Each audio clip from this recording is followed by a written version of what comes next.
The first reaction in oxidation sequence is एपऑक्सीडेशन। एपऑक्सीडेशन का मतलब है कि अल्कीन के ऊपर ऑक्सीजन का सिर्फ एक एटम ऐड करेगा। नाउ इस एक एटम ऑफ ऑक्सीजन को ऐड करने के लिए हम कैटलिस्ट यूज़ करते हैं silver oxide at 300 degree centigrade. Now इस रिएक्शन में हम ऑक्सीजन, सिल्वर ऑक्साइड और 300 डिग्री सेंटीग्रेड टेम्परेचर यूज़ करते हैं। तो एक ऑक्सीजन का एटम इस डबल बॉन्ड को ओपन करके यहाँ पर आकर ऐड हो जाता है।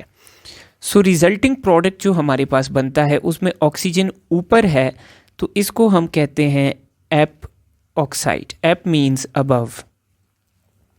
नाउ एपऑक्साइड की अगर हम क्लास देखें तो ROR ये बन रहा है, R for carbon, O for oxygen, R for carbon. So ये केमिकली साइक्लिक ईथर है। नाउ एपऑक्साइड को हम ऑक्सीजन एटम, सिल्वर ऑक्साइड और ऑक्सीजन मॉलिक्यूल की प्रेजेंस में 300 डिग्री सेंटीग्रेड पे, इसके अलावा एक और तरीके से भी दे सकते हैं कि अगर हम अल्कीन में पर एसिड यूज़ कर लें। नाउ पर एसिड वो एसिड है जिसके अंदर एक ऑक्सीजन एक्स्ट्रा है। सो ऑक्सीजन और सिल्वर ऑक्साइड की बजाय हम इस रिएक्शन को पर एसिड के साथ भी कैरी आउट कर सकते हैं। This can also serve as a reagent in this reaction. तो ये अपना एक एक्स्ट्रा ऑक्सीजन अल्कीन को दे देता है और सिमिलरली एपऑक्साइड फॉर्म कर लेता है। नाउ एपऑक्साइड्स बहुत अच्छे रिएजेंट्स हैं for the formation of glycols. For example, अगर मैं इस एपऑक्साइड में H2O की एडिशन कॉज करूँगा तो हमारे पास ये एपऑक्साइड कन्वर्ट हो जाएगी इनटू अ न्यू कंपाउंड, जिसमें ऑक्सीजन के साथ यहाँ पर एक हाइड्रोजन और दूसरे कार्बन पे OH ऑफ वाटर आ जाएगा। सो मेरे पास ये बन जाएगी glycol. Glycols are used as antifreeze agents. So ये इम्पॉर्टेंट हैं हमारे पास। So epoxide also serve as precursor compounds for the formation of glycols.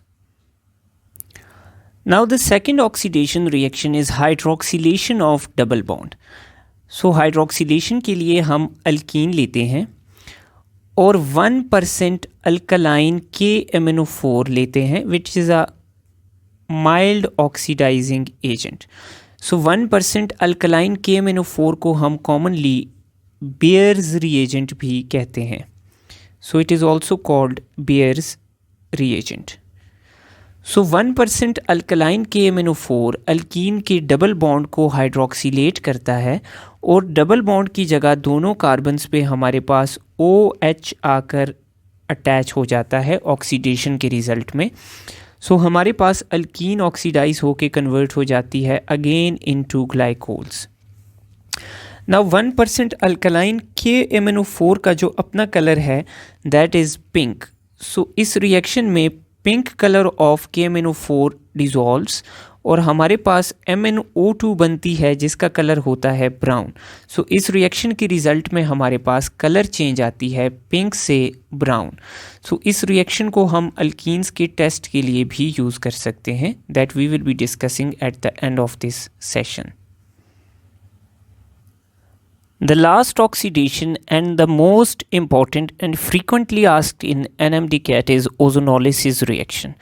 Ozonolysis का मतलब है कि अल्कीन पे पहले ओजोन ऐड करेगी और फिर प्रोडक्ट की लाइसिस होगी। So in the first step of reaction ozone का मॉलिक्यूल हमारे पास अल्कीन के मॉलिक्यूल के ऊपर ऐड करता है। सो 3 ऑक्सीजन एटम्स इस डबल बॉन्ड को ब्रेक करके इसकी जगह आकर यूं ऐड हो जाते हैं। So this resulting compound is called mole ozonoid. Now 3 consecutive oxygens एक दूसरे के साथ होने की वजह से मोल ओजोनॉइड अनस्टेबल कंपाउंड है। तो इस इंस्टेबिलिटी की वजह से ये अपने आप को रीअरेंज करता है इनटू अ न्यू कंपाउंड। सो एक ऑक्सीजन यहाँ पर रह जाता है between the carbons and carbons. 2 oxygen नीचे आ जाते हैं और ये आपस में एक बॉन्ड बना लेते हैं। नाउ इनकी दूसरे बॉन्ड्स बनाने के लिए कार्बन और कार्बन के दरमियान जो मोल ओजोनॉइड में बॉन्ड था वो टूट जाता है और यूं इस बॉन्ड के ब्रेक होने के बाद हमारे पास एक बॉन्ड एक कार्बन का एक ऑक्सीजन के साथ, दूसरा बॉन्ड दूसरे कार्बन का दूसरे ऑक्सीजन के साथ बन जाता है। Now this compound is also unstable but more stable compare to molozonide. इसको हम कहते हैं ozonide.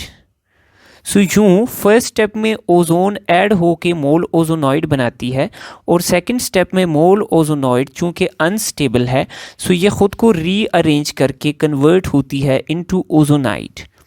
Now let's see what happens in the lysis step. इसके बाद लाइसिस होगी। Now in the next step हम लाइसिस के लिए वाटर का मॉलिक्यूल ऐड करते हैं। नाउ वाटर का मॉलिक्यूल क्या करता है कि ऊपर वाले ऑक्सीजन को अपने साथ ले जाता है and it forms H2O2, hydrogen पर ऑक्साइड इज फॉर्म्ड। जब ऊपर वाला ऑक्सीजन चला जाता है तो दोनों कार्बन्स का एक एक बॉन्ड फ्री हो जाता है। नाउ दोनों कार्बन्स क्या करते हैं कि ये अपने साथ वाले ऑक्सीजन के साथ एक एक बॉन्ड बनाते हैं। तो होता यूं है कि ऑक्सीजन के दरमियान में जो आपस में बॉन्ड है ये ब्रेक हो जाता है। नाउ एक कार्बन अपने साथ अपने वाले ऑक्सीजन को ले जाएगा और इसके साथ डबल बॉन्ड बना देगा लाइक दिस, और दूसरा कार्बन अपने साथ वाले ग्रुप्स और ऑक्सीजन जो इसके साथ था उसको ले जाएगा एंड डबल बॉन्ड बना देगा लाइक दिस। सो इसके रिजल्ट में हमारे पास दो नए कंपाउंड्स प्रोड्यूस होते हैं विच आर आइदर अल्डिहाइड्स और ketones depending upon the structure of alkyne. So aldehydes या कीटोन्स प्रोड्यूस होंगी इस रिएक्शन के एंड में, साथ में H2O2 प्रोड्यूस होगा। नाउ इस रिएक्शन में एक इशू है कि ये जो H2O2 है ये अल्डिहाइड्स और कीटोन्स के साथ रिएक्ट करके इनको फर्दर ऑक्सीडाइज कर सकता है। सो इसको बचाने के लिए हम H2O2 को रिएक्ट करवाते हैं with zinc metal. So H2O2 aldehyde ketone को ऑक्सीडाइज करने की बजाय अपना एक्स्ट्रा ऑक्सीजन जिंक को दे के जिंक को ऑक्सीडाइज कर देता है इनटू ZnO और हमारे पास अगेन वाटर प्रोड्यूस हो जाता है। सो ओजोनोलिसिस के रिजल्ट में हमारे पास अल्डिहाइड्स एंड कीटोन्स प्रोड्यूस होते हैं।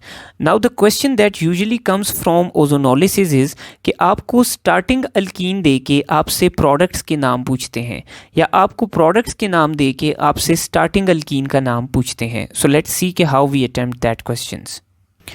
सो आपको क्वेश्चन आया कि आपके पास एक अल्कीन है 2-methyl-2-butene which is drawn here. इसकी ओजोनोलिसिस की है तो what will be the products of this reaction. So इसके प्रोडक्ट्स फाइंड करने के लिए सिंपली क्या करें कि जो डबल बॉन्ड है उसके साइड पे दोनों ग्रुप्स को सेपरेट कर लें लाइक दिस। सो एक ग्रुप आ जाएगा कार्बन CH3 एंड दूसरा ग्रुप आ जाएगा carbon CH3 and H। Now in दोनों जो कार्बन सेपरेट हुए हैं इनके आगे डबल बॉन्ड O लगा दें तो प्रोडक्ट बन जाएंगे। सो 2-methyl-2-butene के रिजल्ट में हमारे पास एक मॉलिक्यूल बनता है एसीटोन का जो कि कीटोन है और दूसरा मॉलिक्यूल बनता है एसिट अल्डिहाइड का जो कि एक अल्डिहाइड है। सो इस तरह का क्वेश्चन पूछा जा सकता है। नाउ इसके अलावा कॉमनली एक और क्वेश्चन पूछा जाता है। आपको क्वेश्चन में आया कि आपके पास एक अल्कीन की ओजोनोलिसिस के रिजल्ट में फॉर्म अल्डिहाइड प्रोड्यूस हुई, सो ड्रॉ फॉर्म अल्डिहाइड, और साथ में एसिट अल्डिहाइड प्रोड्यूस हुई, सो ड्रॉ एसिट अल्डिहाइड। सो आपसे पूछा ये कौन सी अल्कीन थी जिसकी ओजोनोलिसिस हुई है। सो आप दोनों प्रोडक्ट्स को बनाएंगे, देन आप क्या करेंगे इनके साथ ऑक्सीजन हटाकर इन दोनों कार्बन्स को ज्वाइन कर लेंगे। कैसे? सो नाउ फॉर्म अल्डिहाइड के कार्बन के पीछे 2 हाइड्रोजन्स हैं जबकि एसिड अल्डिहाइड के कार्बन के पीछे एक CH3 है और एक H है। नाउ ऑक्सीजन्स हटा के आप इन दोनों कार्बन्स में डबल बॉन्ड बनाएंगे। सो आपको प्रोडक्ट क्या रिएक्टेंट क्या मिला? प्रोपीन। सो प्रोपीन की ओजोनोलिसिस से हमें एसिटल्डिहाइड और फॉर्मल्डिहाइड मिलती हैं। सो यूं 2 तरह के क्वेश्चंस फ्रीक्वेंटली पूछे जाते हैं इस रिएक्शन के अंदर से। नाउ इस रिएक्शन के प्रोडक्ट से हम लोकेशन ऑफ डबल बॉन्ड को भी पता कर सकते हैं। So ozonolysis can be use to test for the location of double bond, जो हम अल्कीन के टेस्ट्स में लास्ट में डिस्कस करेंगे।